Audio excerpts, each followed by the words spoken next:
I never even imagined it ever happening. But when Jane texted me, I was over the moon. She asked if I had time to hang out, and I said yes without even knowing where. I had such a massive crush on her that even if she wanted to kidnap me, I would have jumped into her car without question or any need for restraints. And that's exactly what happened. Hi, I'm Nick.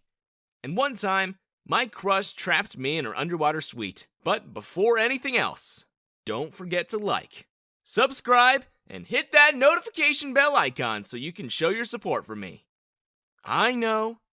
I'm giving off big simp energy. But if you ever get a chance to meet Jane, you'd understand why I'd literally do anything she asked. And it's not just me. There's a bunch of guys from our college who still try to hit her up years after graduation. So, you can understand why, when she suggested I should come hang out at her place, I just went with no second thoughts. I had to drive a couple of hours out of town and towards the coast. Jane had always been the sort to distance herself from crowds. Even though back in school, she used to always have everyone following her everywhere. She was quite popular. It was kind of a side effect of being extremely beautiful, being one of the nicest girls in campus, and being the daughter of a tech tycoon. So, I guess now that school was over, she can fully embrace her hermit-like personality without needing to be forced into social interaction. I heard she built a house by the sea close to some famous diving spots. I was actually quite excited to see it, given that I'm a big diving enthusiast myself. But when I get there was nothing. There was just a bunch of jagged boulders overlooking the sea. I wasn't sure what to make of it. Was she punking me? Did I somehow do something to her and now she's made me drive 2 hours to a deserted lot as revenge? I was about to call her when suddenly a familiar head of hair began to materialize from below the boulders. I was about to bail in fear. It was like some sort of scene from a horror movie. But in all actuality, I was just standing at the wrong side of the house. When I began walking towards Jane, I saw that behind her, carved into and through the massive boulders, was a stone staircase that led down to a door. Bang! I said, unable to hide how impressed I was. Jane giggled. Insane, isn't it? She said. I'm so happy you made it. I know it was a long drive, but it's gonna be worth it. I promise. Jane hugged me and led me downstairs towards her front door. Already worth it, I caught myself thinking. Going down the stone steps that were carved into the boulders was a bit claustrophobic. It felt like one of those Indiana Jones movies where stone walls move and crush people. Luckily, Jane's house didn't have that feature. And once Jane opened the door, the contrast from the claustrophobic stairway experience was massive. The front door just opened to sunlight and uninterrupted views of the open sea. It was all glass, from floor to ceiling. I struggled to find an angle of the outside world that wasn't visible. It was simply breathtaking. And Jane saw the wonder in my eyes and how speechless I was, so she said, "Want to come to the balcony with me? It's even better out there." It was like I'd somehow time traveled to the future. Her entire house was run by technology I didn't even know existed. Everything was voice activated.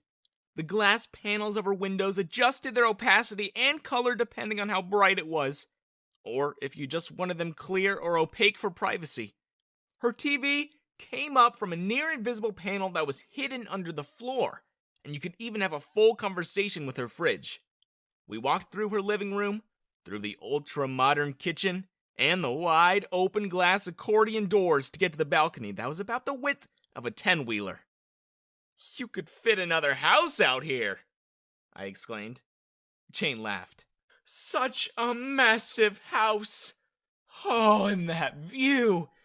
Must be lovely waking up to all this, yeah?" I said. Jane sat down on one of the wooden deck chairs and fluffed her hair so it would fall just the right way across her shoulder. "It's all right," she said, as if something was wrong.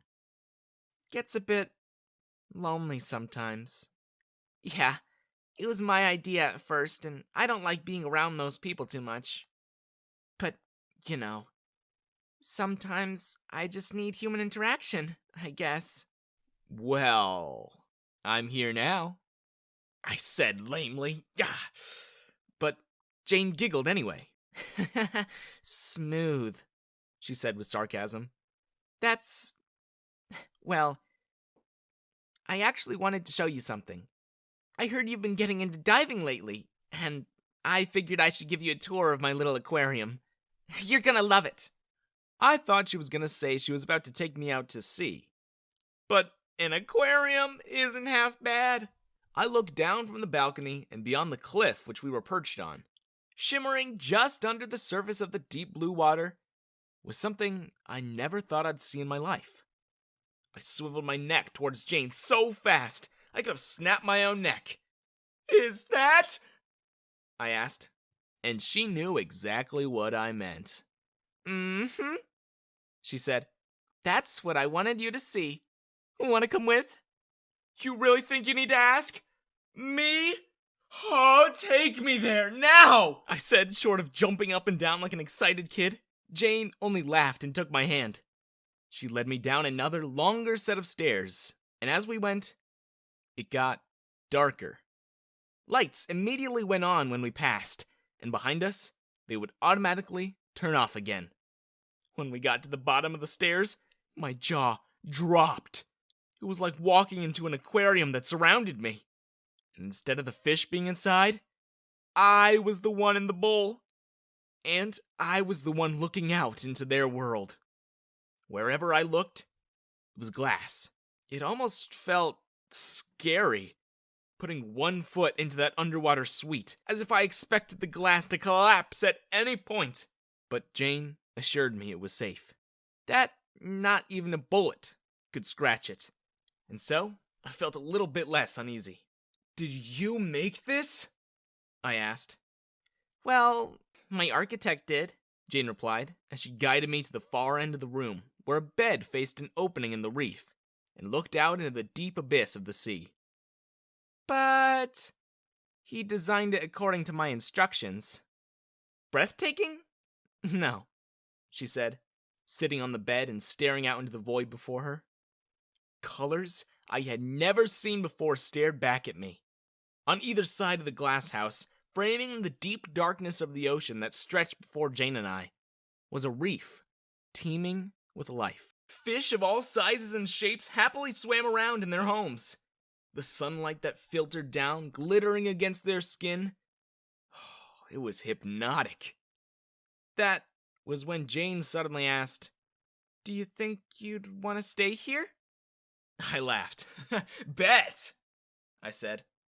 I didn't know that she meant it. I thought she was just suggesting a hypothetical.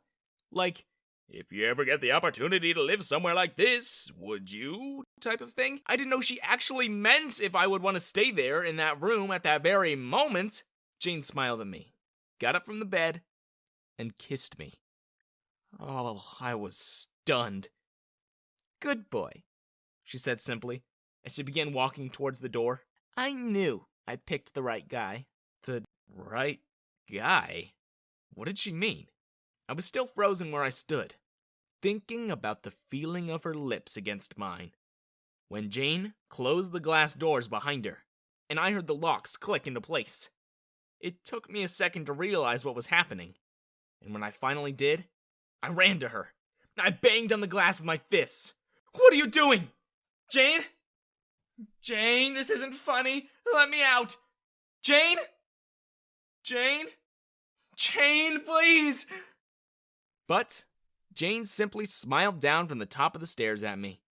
There was an intercom that appeared out of the concrete wall, and when she spoke, I could hear her as clearly as if she were in the room with me. "Now, you're my little pet.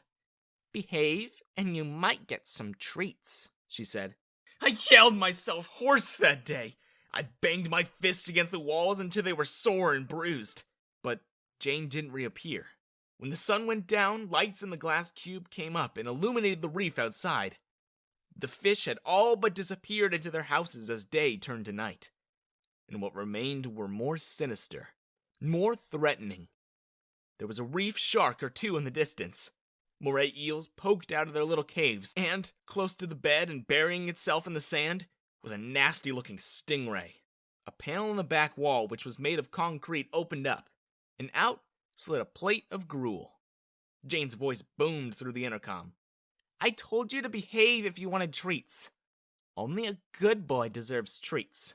Better hope you haven't cracked the glass, Nick. Or you'll be spending the night with the sharks. The intercom clicked, and she was gone again. I tried my phone, but I got no coverage. I searched high and low in that suite. It was furnished so lavishly. There was a freestanding tub made entirely of marble. There was an 80-inch TV, but there was absolutely nowhere I could escape through. Nothing strong enough to break the glass. Unless if I was somehow able to pick up and throw a 2-ton marble tub. So, I did as I was asked. I lived and stayed in that room as Jane wanted, and my situation somewhat improved. The meals she would send down to me became more extravagant, and one day, she sent me the TV's remote. As I relaxed into the situation, I began to... You're gonna kick me for saying this. Enjoy it. Somewhat. Technically, I had everything anyone needed to live in that massive underwater suite. All the basic necessities in excess. Jane fed me whenever I wanted, as long as I behaved. There was a massive walk-in closet with clothes in my size that Jane personally picked out for me. And I had a roof over my head. A glass one. But a roof nonetheless. I've lost count of the days. At first, I kept track by logging when the lights went on. But then, the hours melted into days, and days merged into weeks, and it felt pointless. One day, Jane put another guy in there with me. And then another. They were all old classmates of ours. Pretty soon, Jane had to equip the suite with 5 bunk beds as there were 10 of us in there. It was weird at first, but we eventually got tired of fighting what Jane wanted. We just stayed there, gamed all day, and watched the fish. I don't even know if I want to leave anymore. Jane talks to us over the intercom every day now. It's just like she's in the room. I honestly have everything I need. Do I even want to leave?